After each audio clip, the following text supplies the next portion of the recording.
The history today is made right now on this second session. We have here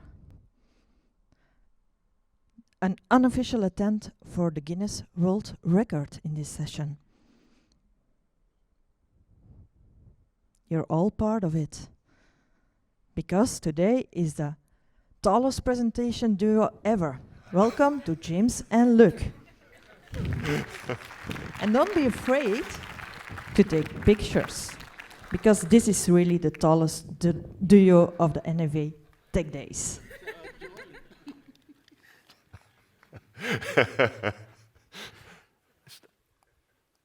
The next. Yeah, we're supposed to take. Oh, yeah. Okay, yeah. I look demented on that. Yeah, That's probably yeah. true. Ah. It was yesterday evening. We had one or two beers. Yeah, too much. And, yeah. So, welcome. I'm James. Luc. And we're going to try and entertain you, educate you, show you a little bit around the whole subject of testing for the next 90 minutes. I hope you find it useful. Yeah, we have got a question for you. So, who does know about the testability framework? Put your hands up. Okay, you can go home. Next, there was another question. Did you ever build something and execute it on the testability framework? Well, some left. Okay. Okay. So we've got an agenda to run through. So first of all, we're going to cover why. I mean, I'd say how often, okay, you've built a test, you've done it, but do you do it frequently? Is it part of your daily routine?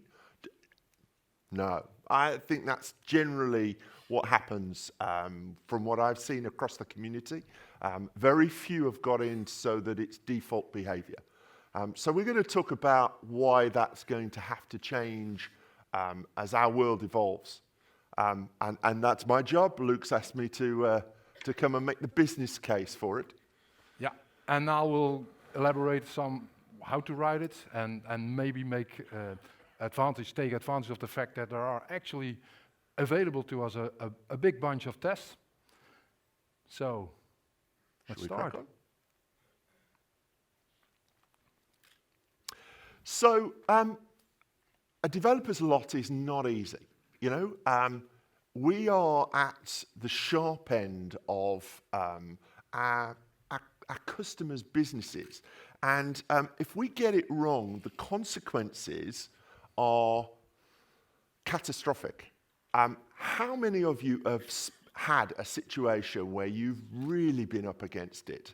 Some particular bug, unintended consequence, code that has got into a live system, has got through the testing process, and has caused damage. I mean, let's just call it what it is. It's damage. And, you know, at the end of the day, the functional people, they sit there and they say, this shouldn't happen. And they look at you and they expect you as the developer to fix it. You're the one that has to stay there all evening, all night, put this right. And, you know, they're asking you to build designs, to technical designs, and they're asking you to understand the consequences of every last little change. And I've been around the NAV community for 20 odd years. I remember when it was a lot simpler than it is now.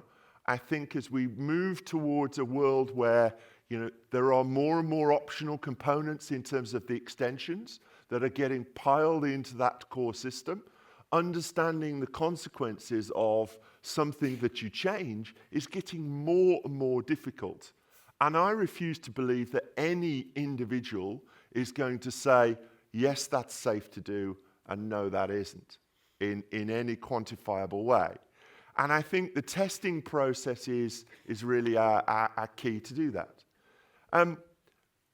I left for a trip on Saturday, and on Friday afternoon, one of the junior people in my organization came up to me and said, James, can you just run me through this code?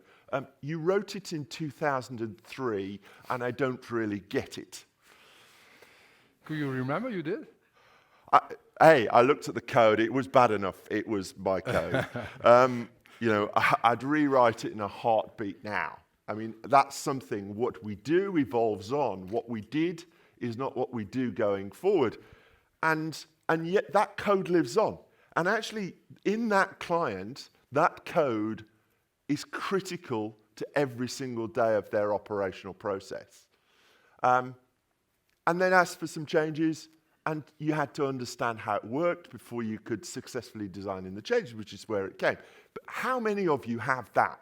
I mean, quite a lot in the community are, shall we say, have been around for a while. Let's put it like that rather than saying we're old. But, and we've got a lot of back history, and that back history is still in use. When we came to, again, I'm old enough to remember Y2K, and the number of COBOL programs from the 60s that came out and had to be updated for that. And I'm pretty much betting that a lot of Cal code from the 90s is still in daily use. Mark here goes on about Microsoft not refactoring some of their stuff quickly enough. Hey, I don't think it's just Microsoft that have that thing, that problem. So, we've got to be able to evolve in a way that allows us to support, allows us to deploy updates in a much more regular way and move on and do that reliably.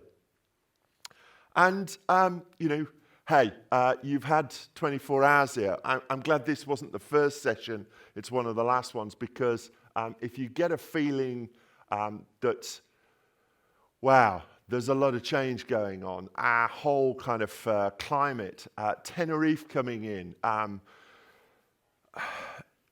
nothing is staying the same. You're seeing, NAV is not this little closed environment. You've got transactions flooding in from APIs, from external systems that we have to be able to successfully manage and test and understand. Again, the company I work for, we do a load of CRM work as well, and just some of the authentication. Microsoft deployed some changes to CRM Online the beginning of this year, and it blew up some of the customers' systems. And we had to react in minutes, not days or weeks, and couldn't plan what we did. So where we used to have nice set cycles and be able to define the timeline, sometimes now, because of the multiplexing of different systems talking to each other, you're not in control in the way that you were 10 to 15 years ago. And there is one part of every project that I'm involved in that seems to get savaged, squeezed, call it what you like. The client wants this thing working as quickly as possible. But then they want to make the discussion period, the design process, as long as possible to get every last detail out of it.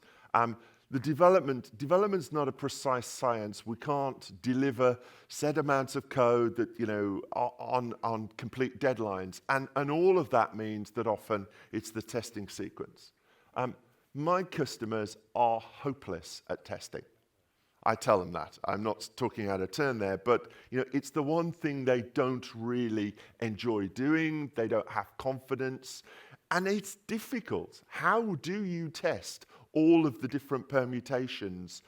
How do you go through and do it rigorously and comprehensively when it might only have been 3 months since you did the last full cycle because there's a bug that means you need to deploy another CU, etc. So it is a difficult process.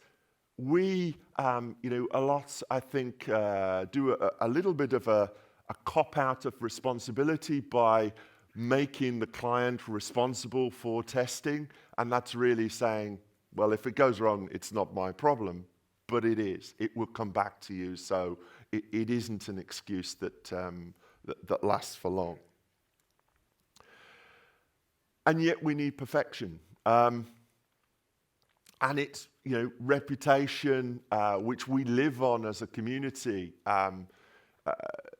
We have to make this We have to get to a situation where we can deliver quality as often as possible, right first time. You can't have a situation in a digital world where, with e-commerce and all of the different things that are going on, it will become a viral story if you make a catastrophic mistake, and that information gets published not just internally to the organization, but now increasingly externally. So when Mark builds all of his complex flows that take data out of NAV, based on a change and spread it around the world, all that's going to do is make an error that hasn't been caught very widely known.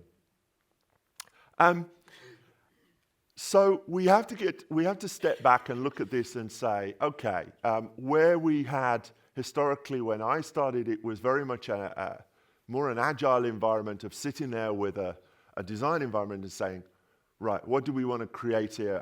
And we'd almost build it in an agile way. I think that's perhaps not going to produce the quality that we need going forward. We have to design, and we have to design for testing from the start. And I think understanding how we are going to ensure that this is quality is difficult. And it's surprising, once you start that process, the conversion from being a skeptic about testing to being an enthusiast, I think, is a very short period of time. Even as a consultant and a developer, the amount of time that I spend actually writing code compared to actually verifying that it's doing what it should do, I've spent far too many years probably of my life trying to get data to a situation where I can actually run my tests successfully. And then I run it, it fails, I go back, I correct the failure, and then I have to rebuild another scenario, and I'm putting another sales order on or setting it through the warehouse process again to just do. And it's just time consuming. And inevitably, I end up building one small test script, one small test scenario, and when that works, I assume everything works, because I'm up against that deadline, and it's not good. So bringing it back, bringing that back and saying at the start, how am I going to build a test script, which Luke will show, I think is much quicker, and probably even in the initial project, from what I've seen, produces a faster output. So it certainly helped my design, because I'm thinking up front. I'm thinking not just how it should succeed, but what I'm catching errors more because I'm designing them in from the start. I'm getting verification, so I'm going back, and it's not delivery, it's not user acceptance testing where the client's saying, but you've forgotten X, Y, and Z. We're actually doing that at the start. Permutations, what I just said of a single script run through is considered successful. No way. It's very easy then just to go, okay, copy that test, create a variation and a variation and a variation, and that takes seconds longer. And just keep doing it and keep running it and keep running it. And, the stress that takes out of the cycle to know whether I've actually finished this backlog item or not, or whether actually I've done it, it's going to go to testing, and it's going to come back in 2 days later as a failure. I deal with it, it's right first time, I move on, I build on top of that. And you build a library, and this is the daunting thing, I think, for a lot, is that when you first approach this, it is, where do we start? Get started, build the first few simple ones, build your library up. Those of you, I just sat through Waldo's VS Code presentation. Snippets, snippets for tests. there's going to be a snippet library for testing routines that, set up a whole bunch of stuff, and that's going to be really easy. And I think that's really going to change our game in conjunction with this. And it's not explicitly meant here, but who's doing full documentation? Yeah. How do you know 1 year later what your code was meant to do? Write your test code. It tells you what it does. Yeah, and I can think of examples where exactly that already in my testing experience. Yep. Just run through what the steps are to test, which was exactly that question I had last Friday, is how do I make this work? So I think a test has lots and lots of value to you, primarily to you, but also to your organization. The people you work for, they want certainty. It's often said that business hates kind of what we do because it's not definitive. It doesn't take so long to do something. They can't predict the outcome.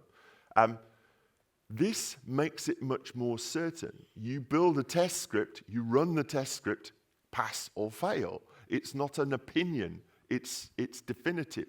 And they will enjoy saying to the customer, this has passed, this has not passed, rather than we think it's finished. Your colleagues on the functional side will not enjoy the testing process. Nobody enjoys sitting there for a day, running through, hitting a failure, trying to work their way around it to find the next failure, or sending it back and having it back a few days later. It's so much quicker. Luke will show you a situation where, for his organization, they run all of the tests every night. So it's kind of, where you are in a much more programmatic way. And that enables more complex, more repeatable, more verifiable confidence in where you actually are in the whole development cycle than just somebody saying, well, I think we're 70% through. And where have you got that from? Well, often it's more a hope than a reality. And I think, some of the most painful times, the final slide, who enjoys bug chasing? Yeah, it's not really what we live for. Do you enjoy starting a design, building something new, building a new structure? You really want to do it right first time. And I think the whole testing, automated testing process gives you the opportunity to do that much, much more of the time. It's clearly not going to remove every possible bug, but it is going to mean that you're not going to stumble over the same one again and again and again. And that really is worth its weight in gold. So let's forget the business side. Let's start actually seeing some of the technology, shall we? Do you think you blow their head off enough? That I can continue to show you how to do it? I think you should. Yeah? Oh, okay. Let's give it a try. So, let's have a look on how to write it. And I'm not going to say it's rocket science, but it's just a state of mind. And having been a developer myself for years and then came into a role of a tester, I learned to look differently. And by the way, who reckons yourself as being a tester in one way or the other? Okay. And I think the pride of a tester is go and break the software. Yeah? To show that it's, hopefully doing what it should do, but in all aspects. You try to find out, this is where, this is a hole where I can put my finger in and see, there it falls apart. And that's actually what testing is about in a short sentence. So for developers, and sorry to say so, but I tend to be blunt in those kind of things, too straightforward. NAV developers are not the best testers. Developers in general, to test their own code is not the best to do, but to be honest to myself, when I started as a tester, I had to admit, yes, as a developer, what are you doing? You're testing the sunny path. That's what you want to know. You put A in and get B out. But did you check the other options? And actually all the other options, that's the main part of testing. I mean, yeah, it does work, but when it's not working, as they say, does the application die gracefully? Does it really go into a nice message? Does it have another option, or does it crash? Well, the last one, we almost never get that done on NAV, but if you're used to developing things from scratch, you probably have been in that situation. Oh yeah, now I did a gang, gone. Yeah. So testing is about showing everything actually, and then still you don't have the possibility to show everything. That's here, yeah, but I'll be on my keyboard too. So yes, no. It's on my machine. It's moving on the other. It doesn't switch, so I have to go back to the other machine. It's plugged into mine. So this is. The clicker is only working on one machine, not on the second one. But okay. Yeah, it works. Short, how to write automated test is where to start. A short review or a view on the testability framework, and then I want to talk about test design. When are you going to automate your test? Each time, or run them. That was too fast. Each time code is going to be changed. That's ideally what you want to do, and that's what we hopefully in general do. We change our code, and it's going to be tested, hopefully. To be honest, I'm doing a lot of development more than testing lately. I get into code, and this is what I want to achieve, and then I start changing, and we have a rule that we will refactor. Let's say the Boy Scout rule. You get into the code, it should be nicer after you leave it, and then all of a sudden I find myself having fun, and I think, oh no, this is 20 lines too much. This is not going to be tested. Change it back. But you want to only change your code when it's going to be tested. Are you going to get that done with, let's say, traditional manual testing? Not sure. But if you have tested a test already automated, you can run it every time again, like James already said. What are a couple of situations where you could start, because that's probably a question for many. We have this big solution, and where are we going to start? Automate our tests, which we haven't done so far. A couple of things are, a simple one is, when you have to fix bugs, it's a confined scope, and probably the number of tests are then also not that big. So that's a place to start. Another one could be bigger. If you're going to change a critical feature, testing is very important to show that this thing is going to be delivered, and that the people who are going to work with it can trust upon it, that it will work fine. So testing will be more intense than normal, probably, with other kind of features. And often, you could say, with business critical ones, it might be a complex one, so the iteration of testing and then fixing the bugs, etc., is probably somewhat longer than normal. So every time again, setting up your data costs a lot of time, and if you have set up the test, that costs some time to do it the first time, but then rerunning it, you will profit from it. Or developing a complex feature. How many of you are doing code refactoring as a, let's say, regular thing in your processes? Yeah? Okay. And maybe you could almost say from a distance, I don't see any hands. It means that most of you don't. And why you don't, I'm just guessing, but probably the reason is you need to test it. And are you sure you're going to test everything? If you have, ideally, the scripts already in place to test everything, ideally, it would mean you can code against your test, refactor the code, and it runs again, and it shows that it's doing what it should do. Of course, there's an assumption. If the coverage is not big enough, there are holes, and you might refactor something which doesn't show because you don't have a test for it. So you have to be, this is an ideal way of looking at it, let's put it that way.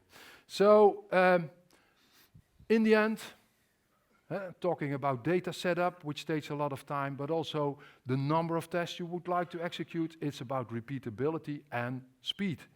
Yeah, so if you have a big solution where a lot of things have been done, and ideally you would have a great coverage with automated tests, well, count your blessings.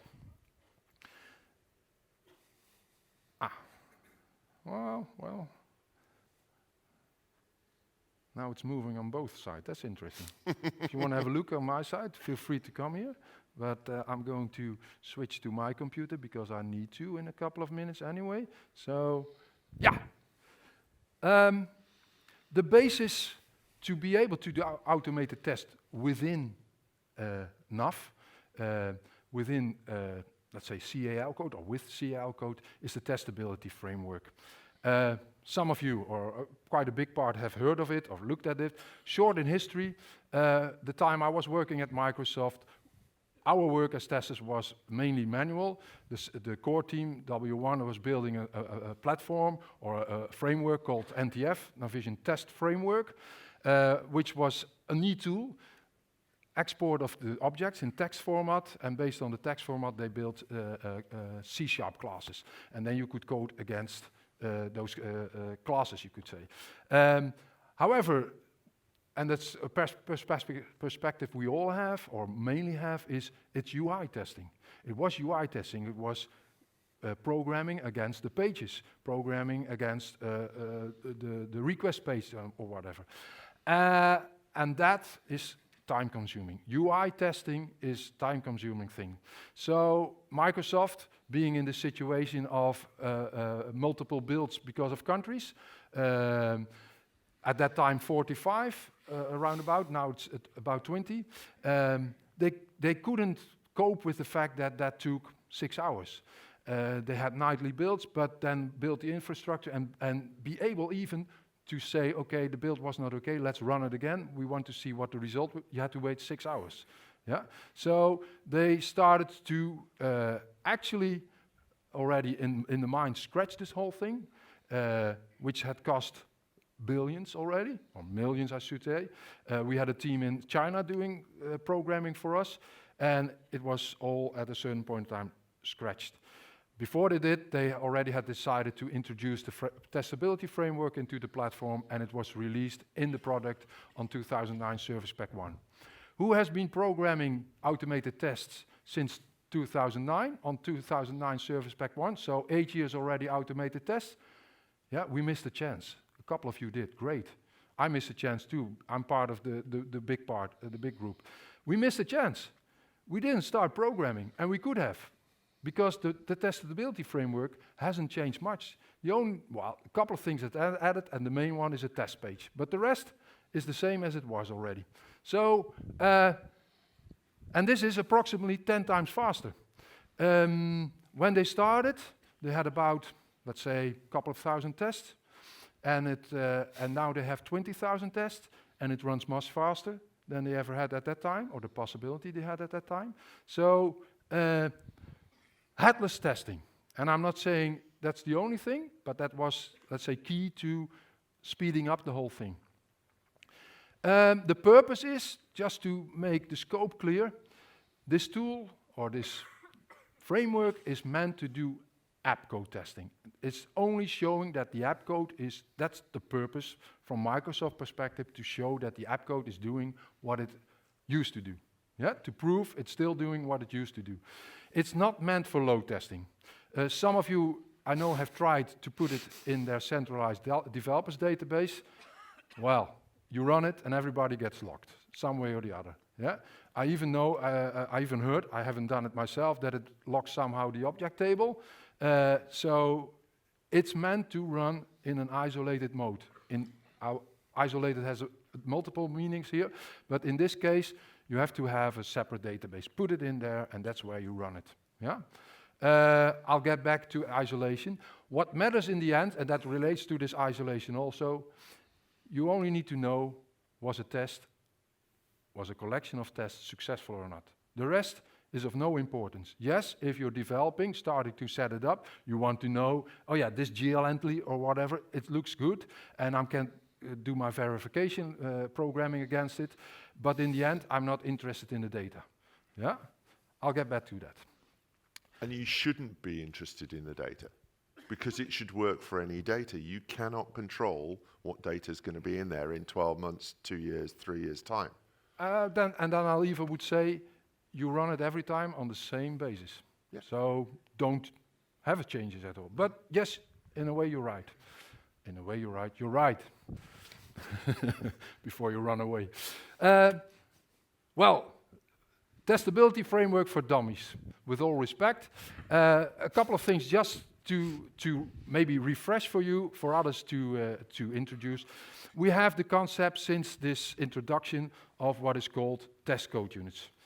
And a small example here is this. Okay, I have a code unit, and I hope it's readable enough. I thought I had a better resolution, but let's put it like this. Since 2009 Service Pack 1, we have this property on a code unit called subtype. Yeah?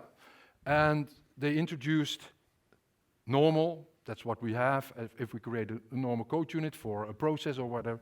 And they introduced the two options, test and test runner.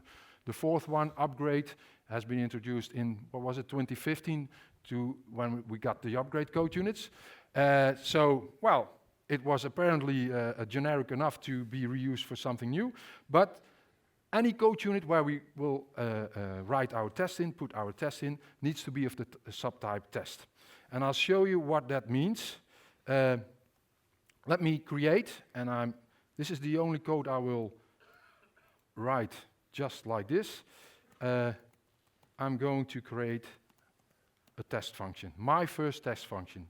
Have a look, and what was it, since 2015 that we have the tags in view, it shows me that this function gets a tag test. And by the way, you will see in a later slide, Microsoft or the NAV team didn't come up with new terminology. This terminology is actually based on XUnit test patterns. I don't know if you know about that. A guy who wrote a book on that, and there is plugins for C# to help. And if you write C# code, test code functions, you have also this tag in front of it. What does it really entail? Well, I'm a big fan of minimalism, and this is my code. I don't need to have more. So this is doing something. My function is going to create return a message. Let's save it, and we're going to run this one. I think the client is already open. It's not. Oh no, this was the other, this is 2009. So I get this message, my first function. Hope it's readable enough for you. My first function is written on it, yes? If I click OK, I get this one. And this is something specific to a test code unit, meaning a test code unit has a result. Yeah, it will give you a result, and you're able to collect that. Next to that, I have one function that's successful, and due to that, the whole code unit is successful. If I have multiple functions, I'll show you later, and one fails, then the whole code unit fails. We don't have a successful, total successful run. The thing is, what do we do if we run a normal code unit? We activate the onRun trigger. That's executed. With a test code unit, it runs the onRun trigger, and it rolls every function that is of type test. Yeah? So, and by the way, this is a transactional process. So if I would have created some customer record, it's in the database. And I will mention it more than once today. Never run this in a production environment. In our case, we use TFS for our source, and we have different branches for test, or for development, test, acceptance, and production, but it's deleted from the production branch to prevent any possibility that the code could end up in production. If you want to help your customer and they want to have a good feeling, we're getting into the last part of the year for many, yeah, just run those code units and they get a great revenue at the end of the year. but probably they get a lot of things sent back also, or not paid for, even worse, of course. So this is the one example, and this one I prepared already. I created a second function. It's well, it looks a bit like the other one, but it's somewhat different. It's creating an error. And what means an error? An error means failure. Yeah? Any error that appears through an error call, or a test field call, or an insert on a duplicate key, or with a good duplicate key value, you get an error. So if we run this one, you won't be very much surprised. I get this message, and this is my result. Yeah? So I have a failure, and it gives me the error message. By the way, did you notice? We got the message. It displayed, but it didn't display the error. Yeah? So the platform, let's say a bit like with web services, the platform is handling an error as something, as a result, or something to be returned in a web service to be handed off to the consuming application. One step further, and is this one. Hey, and typically, an error, if an error is expected to happen, and that's what I said, good testers will test that part surely.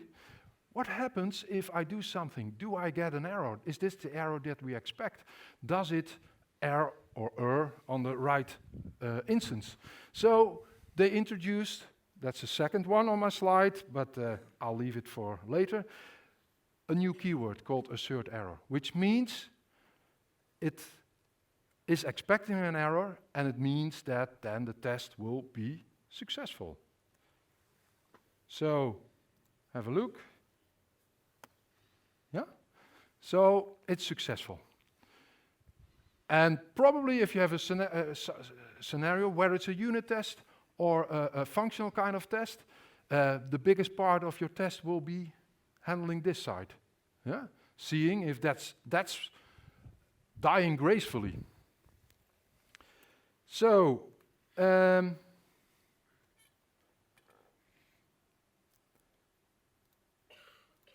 second to my part was here to tell about the assert error. Third part is UI handlers. Tests, or the main part of your test, to profit of the speed, and in general, main part, what you would like to test is the processes. Are they working well? You're going to create a vendor, and you're going to purchase something from that vendor, and you get it received, and you're going to post the whole thing financially also. And there will be this string menu thing with a document, or a confirm with a journal asking you, do you want to post yes or no? Yeah? Well, if I would run it like this, and I would run all my code units like this, more or less, and I push and I go out, get in my car, go home, and I get back tomorrow, and I thought 3,000 tests has run, but then was still waiting for me to tell yes or no. So I need to be programmatically able to tell the system, yes, I want you to post this. So we need something to handle this UI. I have a small example based on the test, because my test, which we had been running now, let's take the first one only, and the message is not a big one, but as you can see, it's waiting for it to be pushed, and now it gives me the result. So I need something to handle that, and that's what they call a UI handler.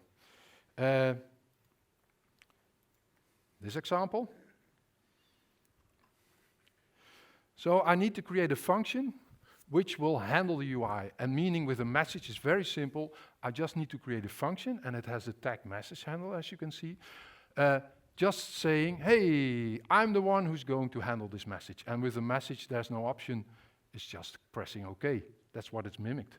Yeah? If you have a confirm, I'll show you one later, it means you need to return a yes, a true, or a false. Yeah? No action different than that. But in this case, this message handle, I need to create it. By default, or actually, it's not done by the system, unfortunately, but the signature of the message of a text 1024, I need to add as a programmer. And then I need to tell where are you going to be called? Or by what are you going to be called? So here, and probably that's one of the advantages with going to VS Code. If you have a look here at the properties of this function, this one here, I want to zoom in. Here. Yeah, we have a property called handler functions. Here is where we're going to point to the handler that needs to be called when this message is going to be appearing. So here I'm going to, and I hate this very much. It's like this key group property we had on keys. You had no link to the key groups. You had to go somewhere to the window of key groups and see, oh yeah, copy paste, and maybe you were too darn stubborn and you wanted to type it yourself, and then, well, there's no lookup for it. Yeah. However, you can add multiple ones. So a process could have a confirm and a message later, or even, let's say, there are handlers for pages, there are handlers for reports. So let's add this one. Yeah. And have a look. So I'm going to run it. Oh no, here. You see the message is not shown anymore, and that's what we want. The process is handled, and it's automated what the user is going to do. In this case, no option, is just clicking OK. It's just information, and that's it. Yeah? So that's a third part of the testability framework. And the last part, well, there's a fifth part, a test page. Maybe we'll get into that later, is the test runner. What I said, if you run a test code unit, it's a transaction, it will create data. Yeah? And okay, depending on what you want to test, you need to create data to check ledger entries or whatever. But in the end, you don't want that data to be still there in the system when you end. Or more specifically, if you run a test, maybe an individual one, maybe a group of tests, great, we have a result, and the next group comes up, a next code unit, you want to start afresh at the same level as the other test is. So your base should be the same. So you want a process calling the code units and enabling the fact that this is isolated. Yes, it's creating data, and yes, great, with SQL Server you can read uncommitted data, so you can check in the background using SQL queries what is happening, but in the end, it's superfluous, gone again. Yeah? This test runner, and that's the third option on a code unit. In the standard, in Cronus, there is always this code unit. There's a couple of things here, but this is the test runner. You don't need to create it. You can use it from the application. It's going to call all the test code units within a suite of test code units. And the fact that this test runner is a test runner enables you to set the isolation, test isolation mode here. I have a slide later with the details. We can skip that while we move on. But this means it has the option now, or the value set code unit. Every code unit is executed, and after the code unit has been executed, the things will be rolled back automatically. Yeah? In the first version of the test toolset of Microsoft, they had a big library backing up the database before the test ran, and then they ran the test and restoring, using the database, sorry, and then at the end, restoring the backup. Took a lot of time, was a neat solution, by the way, but this is even better. Within the platform, it's a platform that knows, you're ready, back. Even if you commit data, if you write in your test a commit, it's in this isolated mode, and at the end, that's also rolled back. But the commit is a commit, so within the test and transaction, if you would have an error, in the test, it rolls back to the commit. But if you stop this code unit, it rolls back everything. For completeness, you can disable it, that's the default one. Be careful, that means if you have a test runner with this value disabled, that it runs and it really commits everything. Yeah? You could even set it to function that with every test function, your data creation is, let's say your update in the database is going to be rolled back. That's short on the test runner. I think that's enough for now. So this is the slide on the isolation. I'll move through it fast for now. Looking at time, maybe I'll get back. So in short, this is the testability framework. Are you with me? Yeah? It's not too difficult. I said it's not rocket science, but it's good to know about it. And yes, once again, only a few of you, but this has been there for 8 years already. 8 years! Yeah? And then they tell me when I do a workshop on testing, look, this is a lot of time, it's a lot of time investment. Yes, you should have started 8 years ago. But then I didn't have a workshop yet, sorry. A lot of things I told you, but in the end, please bear with me. This is the most important part. Really, this is the most important part. And it's not simple, it's not complex, but this is something which I think a structured organization or a structured team or a structured tester or is discriminating themselves from others. Some general things. First of all, architecture parts, some rough things.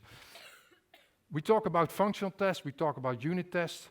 The darn thing with NAV and with our code and also with Microsoft code is improving, luckily, is that it's a hard thing to do unit testing. Why? We have 2017 changed, but we had for years this code unit 80 and 19, 1,200 lines of code in this unrun trigger. Great. We added some more, 1,250, 1,300 lines.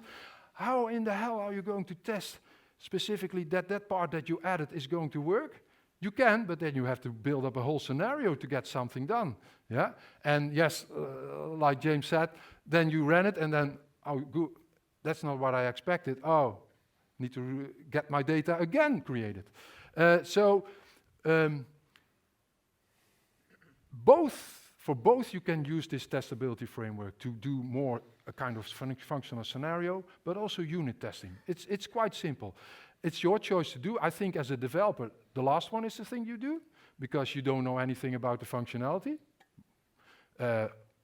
Bit accelerated, but often it's too complex to build it up. But if you test the units and make sure that you know these are doing well, then the overall thing, maybe not automated, but maybe manually, shows, yes, it altogether functions fine.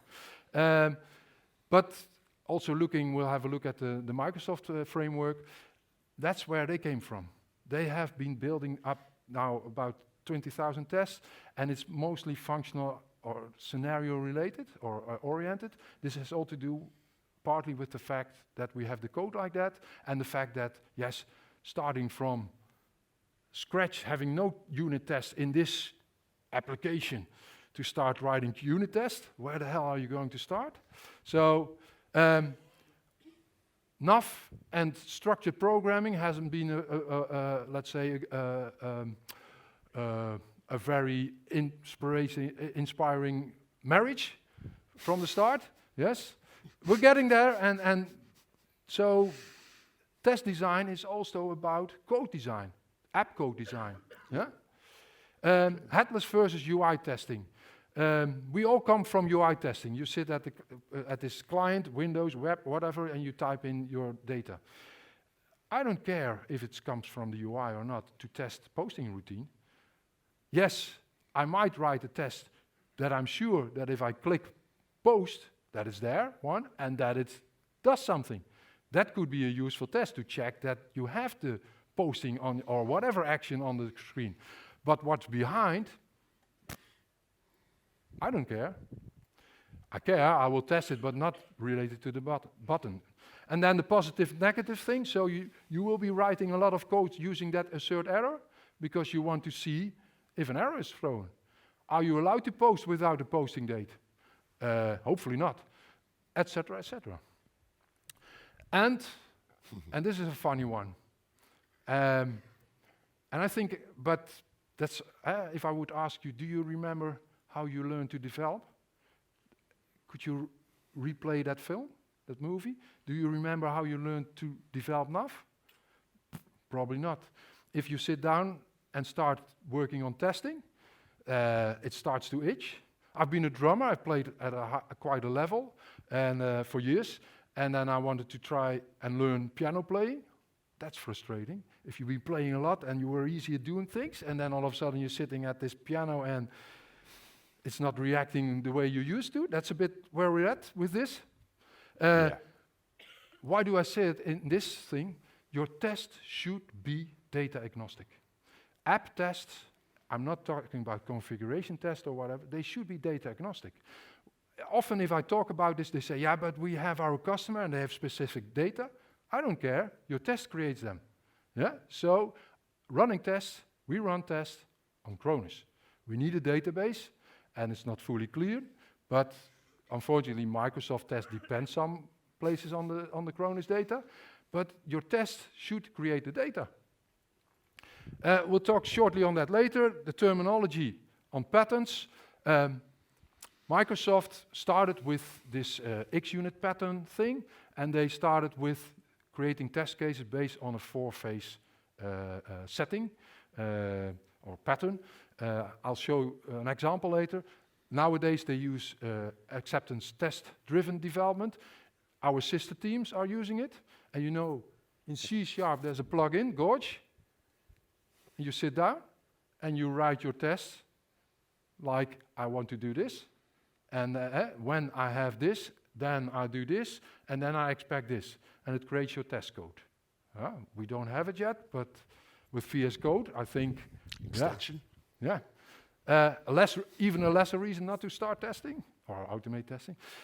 The test patterns taken from the XUnit pattern, test pattern are build fixture, lazy fixture, and fresh fixture, and we'll get into the patterns. So, make sense so far? Huh? The 4-phase testing, I don't know if you have been looking into the test code units from the standard, but you will see every test has a structure.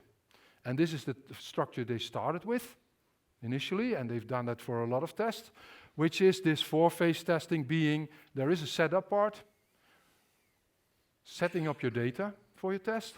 Then there is a part where you do the action, exercise. This is what you want to test. This is what you're going to do. You're going to post, or in this case, it's going to create a contact based on or a vendor based on a contact. And then you're going to verify. And each test needs a verification. Even if you get an error message like or no error message, it looks like it's failed or not only, still verify. Why? You never know whether the message underneath is a message Microsoft is going to change, or yourself you're going to change, or functionality is all of a sudden adding another error, which you hadn't expected. It's popping up before your error. Yes, it's an error. If it's just checking, we have an error, and that's what we expected, great, successful. Yeah, but is it the same error? Each test needs verification. Can you repeat? Each needs a verification, yeah? Don't forget. And in this pattern, there's a part which is called teardown. Most of the time we don't need to. The platform takes care for some things, and a lot of tests can be written in a way that you don't need a teardown, but sometimes you need to clean up some things. But yeah. But Luke, you know, everybody in this community has done some manual testing. Mm-hmm. And they've done all 3 of those steps. Yeah. It's just the same thing, you're just doing it via script, yeah, rather than doing it via a manual process. True. But of course, and it's true, but we're depending a lot of implicitly depending on data, for example. So they say, I need this customer database, and it's a valid reason. It takes me less time to set up the system to be able to do the test. Yeah?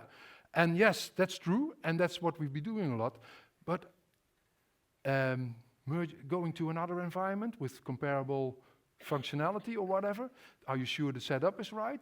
If your test has the setup already programmed in it, you can pick it up and go anywhere else. Yeah. So yes, we know it, but some of these parts are implicit. Are you really aware with the verification what you are verifying? Yeah. So yes, programming is like telling, it's telling a computer exactly what are you doing as an expert. It's just taking the assumptions out of it, because Yeah. I've had loads of testing come back to me saying this has failed, and I've gone, no, it hasn't. You just haven't set that data up right. Yeah. Yeah. So and it's you are repeatable, formally defining what is required properly up front once, and objectively. using it repeatedly. True. Yeah. Yeah. This slide is more important for the structure. This is what Microsoft picked up nowadays, and this is the ATD pattern given, and you give a description there. So like I stepped into part of your presentation that I said it's a documentation at the same time. Yeah? So you're documenting what you are doing. Given something, this is the setup, you're going to do something, the when, and when that has happened, you're going to check, then this is what I'm going to expect. And if this Gorge plugin would be available for us on VS Code later, wow. When? You can sit down, or you can even ask your functional colleagues or your consultants, or maybe even your customer, to write down those scenarios like that. Yeah. Okay. Test data. I have to look at the time. It's what they call test fixture or fixture. It's a setup. This is the setup you're going to use to be able to execute this test and to be able to get the result. Yeah? Whether that's a failure expected or not. 3 terms to be introduced here. A pre-built fixture, you could say that's what Cronus is, and that Microsoft with their tests are depending partly on that. You could set up a database which has already a part of a setup, realize that it's there, and if you pick your test and go to another database, you might have another setup, and then the test could fail because something is missing there. Yeah. So this is one I would like to prevent using, and sometimes yes, in the case running Microsoft standard test, I cannot prevent this, but ideally I would have a database with no data in it. Another stage is for a group of tests, you do what they call a shared fixture or a lazy setup. Well, we're all programmers. I think this links to our way of life. You want to be lazy. You're going to, if something happens and you know you're going to do it 10 times again, you're going to program it, of course. So this lazy setup is, as you can see, there's an initialize function. You will see in many of the standards, initialize function be called at the start of a test function, which does something general, master data, setup data, supplemental data, something like maybe setting up some locations. And then you have specific ones. This test needs, in this case, there's a company contact created specifically for this test. This company contact is created. It should not be in the general setup. It's just specifically now. That's a fresh setup. So we're starting a test, and this is something fresh created. Just to understress this, is that Crowter thing is what I like to prevent as much as possible. Yes, I'm relying on it with the standard ones, but for my own test, I'm not going to use it. But then, with this story, even more important inside this is, do you have a plan? Do you have a plan what you're going to test? You need a test plan. Who's creating a test plan in their projects? Okay, yeah. And it depends on, and I'm using the terminology a bit roughly. For me, is a test plan, yeah, I've been a tester and it's a bit more high level than I will use here.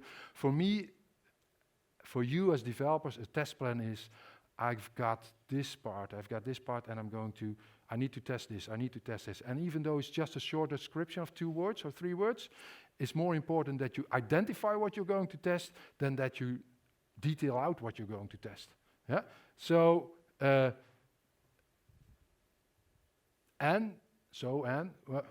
do this up front. Don't wait till the code is ready. Yes, code ready might add something to it, but the world should be changed, I think. We should be working the other way around. We have test defined, and we're going to program against the test. And if we don't have a test, we're not going to program it, meaning we deliver what is being asked. And we're not going to deliver those integrated, unexpected, hidden features. Yeah? No, we're going to test what we have coded. Or the other way around, what I said, we're going to code what we're going to test. And the other point I'd add on that is the structure of what you design will be better if you design the test alongside it. Yeah. Every time. True, true. It will be more flexible because you will think through the permutations of how you might use this in a way that you wouldn't have done if you just considered the straight requirement. True. And it gives you a medium to review the things that's going to be tested and being coded. Yeah? You could say, and that's where the use case comes from, your use case list is your test list. Your use case list determines what you're going to program. And the false negatives come in there as well. So in effect, you can put, this should not work is a valid test. Yeah.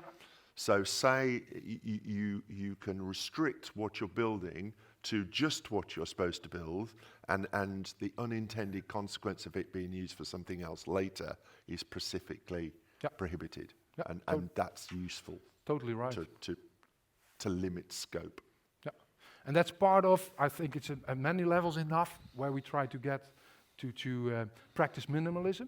Keep it to what you're asked. Keep it what you're going to test. Not much more. In the workshop I did on Wednesday, I used this list. I will show a couple of examples based on an application that has been used and I still use in solution development training. It's the seminar registration application. And this is the list I made up. Some of it I did implement for the workshop and today, some not yet. So I also have an overview. Where am I? What do I still need to do, or what do we still need to do? And what are we going to do by priority? What are maybe not well readable, but let's say the light red ones, non-UI and UI. I make a difference between where do I need the UI to be tested, and where not. Some examples. Short ones, and a short introduction first. No, not this one, here. For those who've been in my training the last couple of years, they have been building this, and maybe they now think, oh no, not again, Luc. But it's a simple example. It's a standard environment or application which has master data, being a seminar, which has a document kind of thing, be a seminar registration, which has a journal thing, which has posted documents. Well, I'm not going to discuss all the tests. I don't have all the tests yet in place, by the way, but I'm going to test a couple of things. And I know already this code was there, so this is a comparable situation to what we mostly all are in. It's not something now newly developed. I have already code which I want to write my test against. Is this the, no, this is the right one. So my first example, and let's pick the slide first, is picked from this list. When I delete a seminar, it's like when you delete a customer and you go in this on delete trigger, you will see a bunch of related data being deleted too, or maybe not. There's a check if there's data you're not allowed to delete. But this seminar can have comments. And if I delete the seminar, the comments should also be deleted. NAV doesn't, as a platform, make that done automatically, that you don't have orphans because of the parent is being deleted. We have to program that. So that's something you need to check by testing. And typically, if I want to get my developers frustrated, this is typically what I test. Well, I'll test more if I would test, but these are things we often forget as developers. Deleting the seminar comments. In this example. So in short, what would that code look like? Here, where did I put it? And this is an example where our world's changing, because you talk about the on-delete trigger, but with events. You know, do I go and check the event subscriptions to see what's True. popped in there. Yeah. So actually, it can very quickly change to a situation where something is not running from running through no code that I've added or can even see in some instances. Let's have a look at the code here. I'm not going to program it here. As you can see, I've created a function called isInitialize. That's for my lazy setup. In this case, it's not doing a lot. It's calling a standard function I created for my whole test application, and this case creates a seminar setup. By the way, for this test, I need to have a setup to be able to create a seminar. Yeah, but sometimes this isInitialize is a bit obsolete because some tests don't need it. But that's the lazy part of it. I know that it will be there. So this pattern here with this isInitialize makes sure if I call it multiple times in this code unit, I don't need to set it up again. In short, what do I need? Well, apart from the black code, the green one tells me what is happening. I need to create a seminar with comments. Yeah, that's the given. And then the when is, I delete the seminar. That's the action or the exercise. And then I'm going to verify, as the verification function also describes, verify command lines do not exist for seminar. Yeah, which means, yeah, they're gone. I don't have them anymore. So basically, it's documented. What am I testing? Step by step, and I can hopefully read from the code also. Code should document itself what it's doing, but it's clear this is what I do. And this structure, and that's what I've again saw at the workshop, a lot being programmers sit down, and the only thing they mind about is the code, not the documentation. And then they ask me, Luc, can you help me? I don't see exactly what is happening anymore. Yeah. So I sat down on my knees. Please use this pattern because it helps you. And I stood up and I said, well, something else. But so this structure, it's not rocket science, but it will help you to be consistent every time again. And yes, like I said, this then part should be there. Verify. The fact that you could delete it doesn't tell you that it really deleted the whole thing. And while you're building this, you will be building up functions which you could be able to reuse again. This code unit I brought down to this one test for today, but there were more in it, and they were all using this kind of test functions. Looking at the time, I will speed up a little bit. Another example, let's pick the slide first. This is another one. When I delete a seminar registration, this document, it's only allowed, it has a status like we have with purchase or sales document, a status which is released or open, yeah, or maybe other statuses. But this one has a couple of stati, and it's only allowed to delete it when it has the stated cancelled. Which means if it's not cancelled, it will throw an error. How are you going to take care of that error? Well, of course, if the error comes around and you put an assert error in front of it, it will not show as an error and will say successful. But be sure to check this error. So you need to verify in the end that, and that's this part here, verify seminar registration deletion status error, that this message is exactly the message that you expected. Yes, this might feel for many of you, I don't know, I'm not sure, I'm just assuming, like, you need to program everything. Yes, that's what you do daily. You need to program everything. So it's not only in app code, or not only in test code, it's also in app code. So you need to put the nuts and the bolts together so the whole thing sticks together. So, and I don't know, previous one I was fast, what Microsoft had built up. Hey, shut up, I turned you off, I thought. Spamming. Yeah, turn off. Oh, turn off quiet, I was turn on, sorry. Microsoft has a couple of libraries, about 50, and one of them is called the assert library, or assert.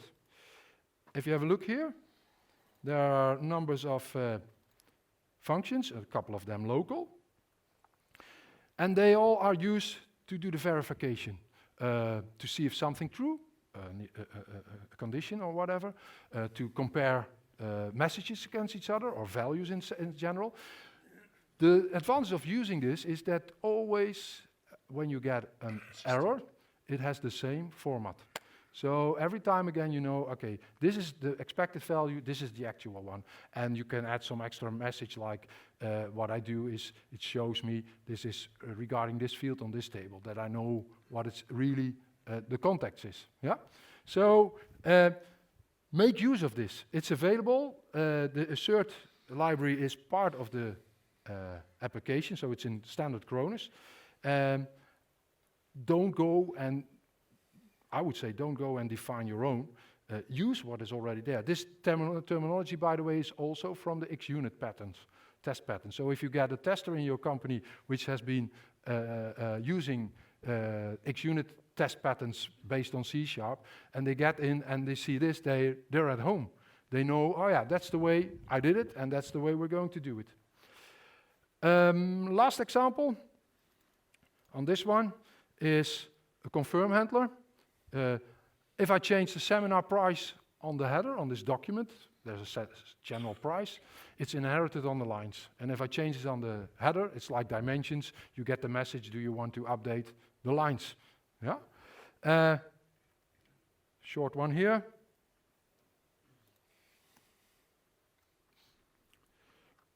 So I have two scenarios. Change seminar price on seminar registration with register lines, so they need to be updated, and or actually these shouldn't be updated, and the unregistered lines. And as you can see, I created one function which I can reuse, and so the test itself is actually in that function. As you can see, we have a structure again, given, when, then. You start to feel at home, I guess, somewhat slowly, yes? This is recognizable. You know, okay, there's something wrong in the data initialization. I need to be looking at some part here. I'm not going too much in the details here, but about the confirm handler here. I created a function. It's like a message handler, but this is a confirm handler, and the difference is you get a text, but it needs to reply. It needs to mimic, was it yes or no? Yeah. So reply is set to true, and I'm checking already the message. Is this actually the confirm I'm expecting? Because it could be another question. Yeah? All right. So, well, in short, in a fast pace through how you can create test cases. But then, mentioned already, Microsoft has this test tool set. It delivers it with every release, every cumulative update since 2016. They once released it with 2013 as is, and never updated it. But since 2016, they want, of course, pushing us more in a frequent update and getting us potentially into the cloud. You need to have this tool set to be able to test against the standard also what it's doing still, if it's still doing what it should be doing. And the previous was a bit like, I learn you to walk, and this is about like little thumb walking with this 7-mile boots. Or in another way, if you have a look at 2016, it has plus 16,000 tests. 2017 already plus 90,000. To be honest, I don't know the numbers for 2018, but there will be much more. And of course, it grows because of new functionality, but it grows also because they're filling up holes. But also, anything they build that new, they can't submit it to the product without submitting the consequent test for True. it. Yeah. So, and those get published. So anything that's new in 2018, one of the best ways of finding it is run the test. Yeah, right. But let's do a small calculation. Imagine you had to write this amount of tests. And depending on your situation, you have a big or a small add-on solution. How are you going to cover that? If you would take this context of this plus 15,000 tests, so let's say, assume you have 10 minutes per test to write, and meaning 6 per hour. This takes you 3,000 hours, which is 2+ years. And like James said, thinking of his boat sailing out once a year at least, probably more. You would think, when do I have a break to go sailing? Well, sleep, things like that, you know, Yeah. other important things. Yeah, yeah. More important thing, of course. That was the reason in our company that we decided, well, we have an application which is, well, so we were imagining that we were going to do and use this. If you would spend 3 years to get a coverage, a good coverage, we said if we could get it working in a couple of weeks, let's try it and see. It took us six weeks to get it working up to approximately 90%.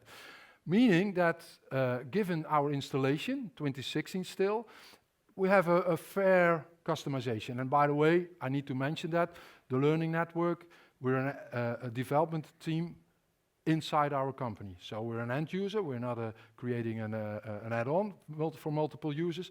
This is a one-off thing.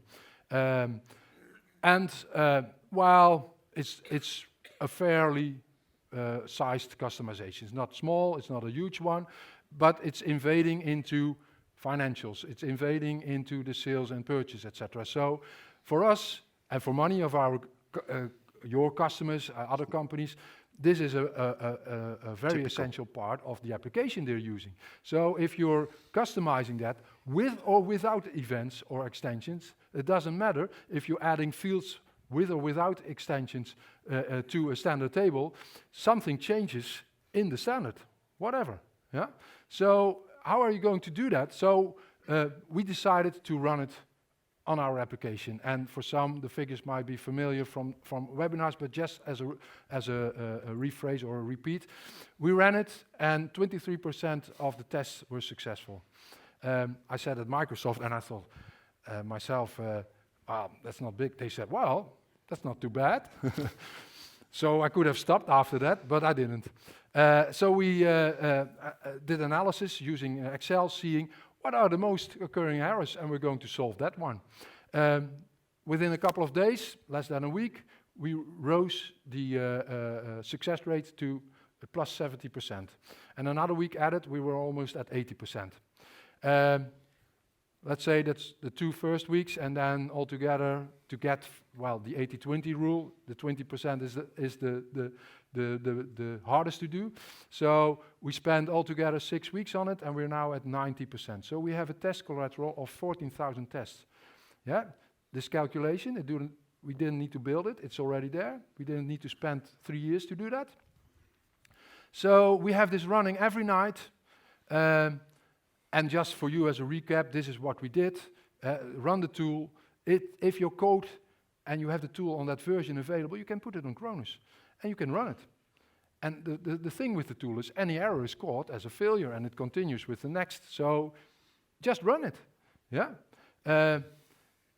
And then fix that, minimalistic. If it's fixed and it makes the test succeed with 1 line instead of 3 or whatever you think, it's enough. Yeah.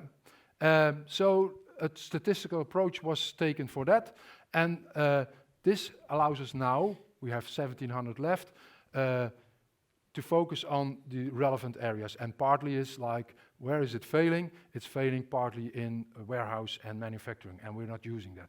So we don't need really to have a look at that. If you want to have a look at how I did it step by step, you can go to my blog. I did give a detailed description on that. In the end, what we found out is it's mainly about data. It was nice, one of the webinars you were on, at the end you said, oh look, so it's all about data. Yes, it's all about data. It's the setup of data. And yes, we found some application bugs, and yes, we found some bugs in the test, but that's less than a percentage of what we fixed. So I said, well, 90%, it's probably more than 90%. Where did we fix it? Well, this was 2 errors at the start, which occurred the most. The first one was 3,500 times. The second one was almost 5,000 times. And this is general setup data. This is this lazy fixture. So I created this initialize function, and I called it from the code unit, and this is what they call lazy fixture. Well, not that lazy. I had to change 480 code units. Yeah. If Microsoft had programmed that from the start, a stop there which I could use to do that, then work would have been faster. But okay, there's a neat tool on C# or Visual Studio where you could do find and replace for multiple lines. So I looked for a couple of patterns and I was finished in half an hour. But then still, I have 480 code units changed, of which only 100 are really having other changes. Yeah. Another one is this example. You cannot create this type of document when vendor, whatever number, is blocked with type all.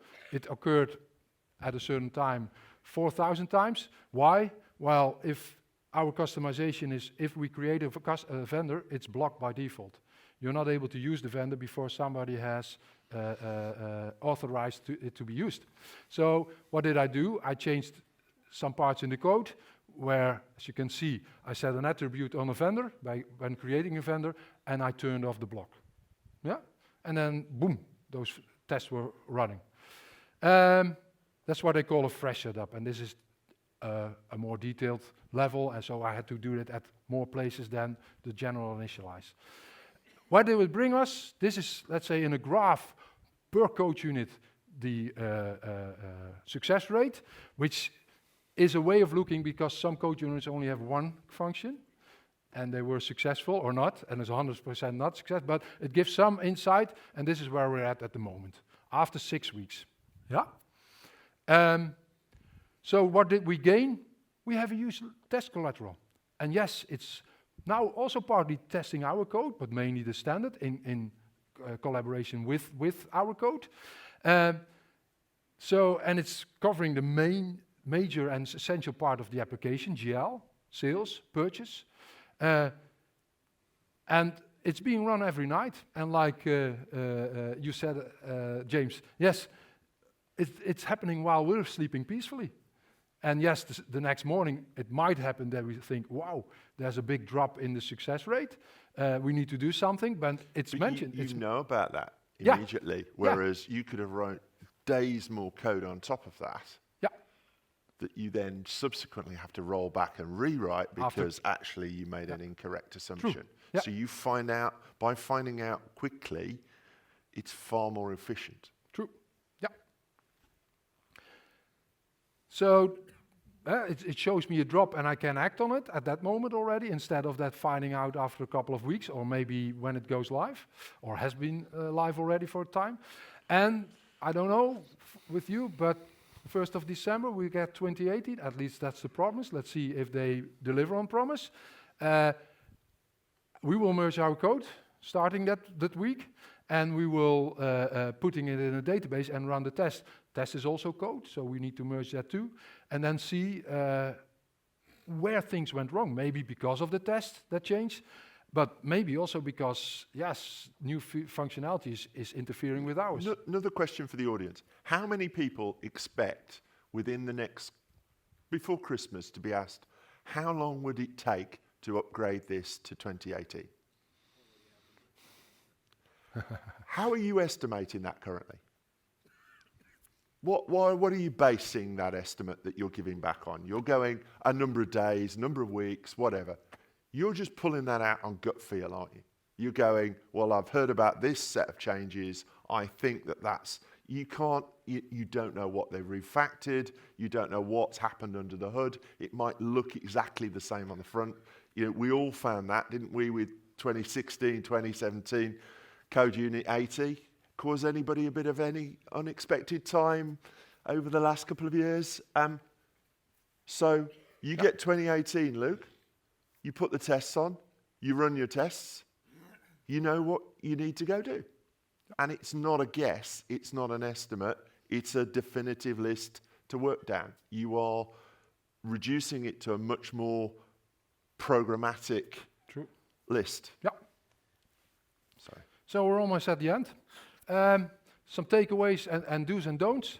On the test creation part, it's all about data, as I mentioned. Most of the time, that's a time-consuming thing if you do it manually. It's also time-consuming when creating your test, but then you can easily rerun it again.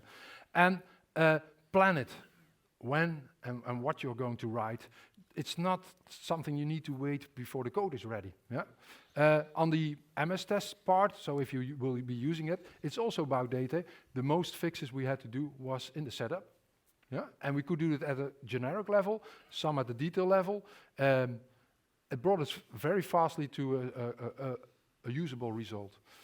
Yes, you solved 5,000 errors, and then the other errors pop up. So it took the first days, like, I'm not going nowhere. I even got a drop back, but then all of a sudden, boom, I had solved the major issues. I think that's why, the testing framework has not had a greater buy-in from our community. A lot of us have tried it, pulled it in, run the tests, looked at the number of failures and gone, whoa, when I've got a spare couple of months, I'll go sort that out.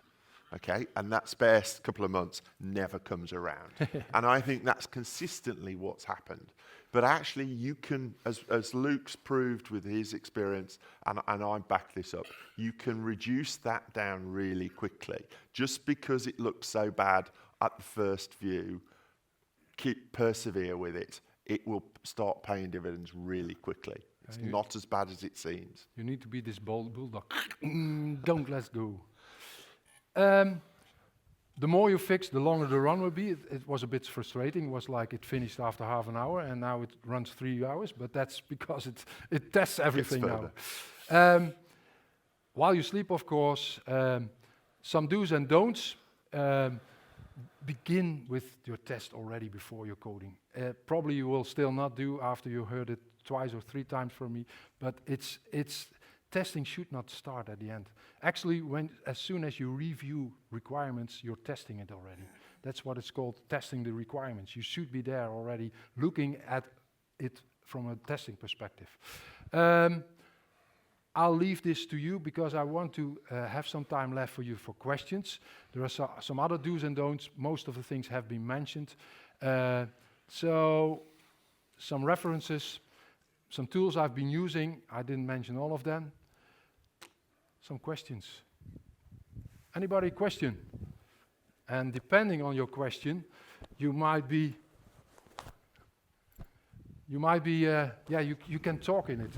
You have just at the top. Test. Go ahead. Test, yes. Once again, write your script for it. Auto test.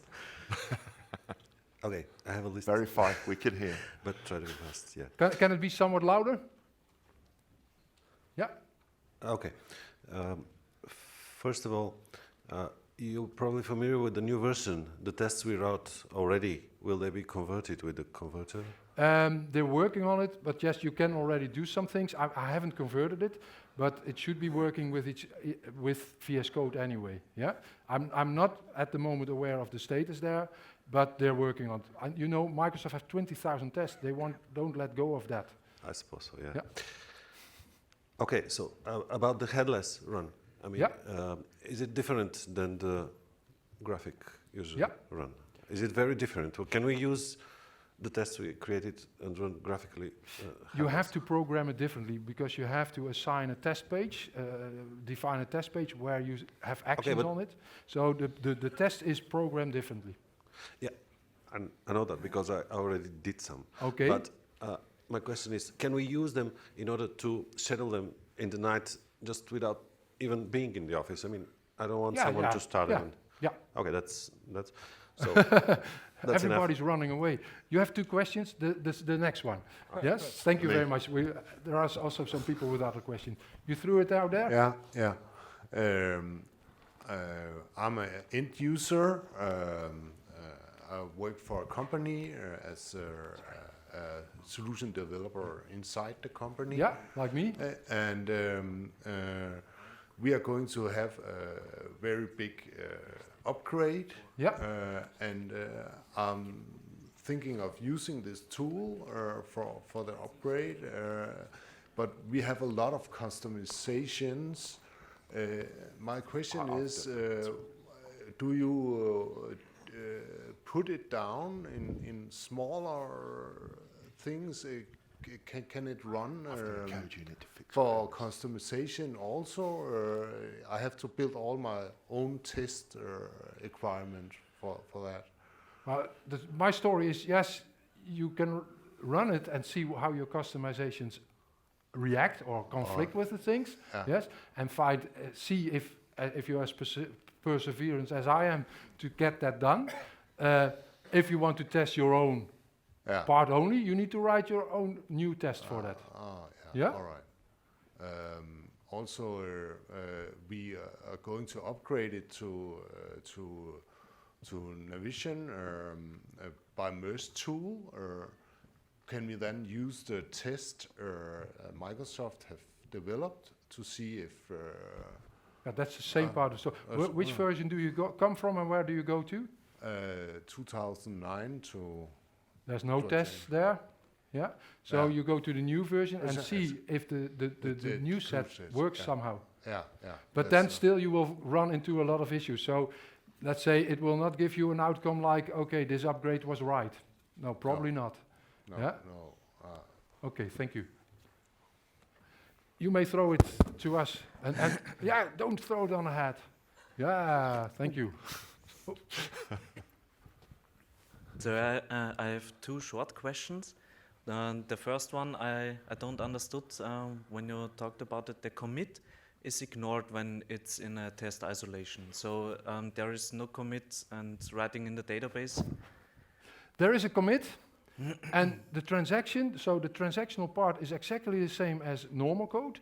The only thing is if you run the whole or do the whole execution through this test runner with this isolation set to either code unit or function, it will, at the end of a code unit or function, do a rollback. And that has nothing to do with the normal commit or whatever. It rollbacks everything within this bulb. Yeah? It's like a second level of commit. Okay, but when I use the commit directly in the code, or there is in some... There is a commit done. Yes. But let's say, call it a soft commit. Any error occurring in your test after that will roll back until that commit. Yeah? Okay. And but then when the whole thing is over, it rolls back everything. even further than that. Okay. And one thing, you can set the test isolation from code unit to function. Yeah. When I set it to function and my function is test isolated, the code unit is not, and I call the isolated function, do I have the error with get last error text?